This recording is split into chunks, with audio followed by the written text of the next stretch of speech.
আমরা এখন হাওড়া ময়দান চত্বরে রয়েছি। সেখানে কিন্তু যেটা নবান্ন ঘেরার যে কর্মসূচি আজকে ছিল তার উত্তেজনা আমরা দেখতে পাচ্ছি নবান্ন চত্বরে। আর সেখানে যেটা আমরা আজকে ছবি দেখছি, পুরো কলকাতা পুলিশ, র্যাব সবাই কিন্তু একত্রিত। আর সেখানে অন্যদিকে যারা ঘেরাও করতে এসছেন তাদের মধ্যে লড়াই। অন্যদিকে একটা ছবি দেখতে পাচ্ছি যেখানে একজনের, একটা পুলিশ কর্মীর মাথা ফেটে গিয়েছে ইট বর্ষণের কারণে, সেই ছবি রয়েছে আমাদের কাছে।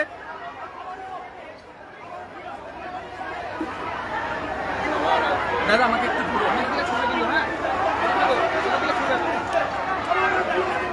উত্তাল হাওড়া ময়দান চত্বর, সেই ছবি রয়েছে আমাদের সামনে। পুলিশ ব্যারিকেড ভাঙার প্রচেষ্টা, যারা নবান্ন ঘেরার যে প্রচেষ্টা ছিল আজকে, সেই প্রচেষ্টাই কিন্তু আমরা দেখতে পাচ্ছি। মানুষের মধ্যে যথেষ্ট বেশি উত্তেজনা।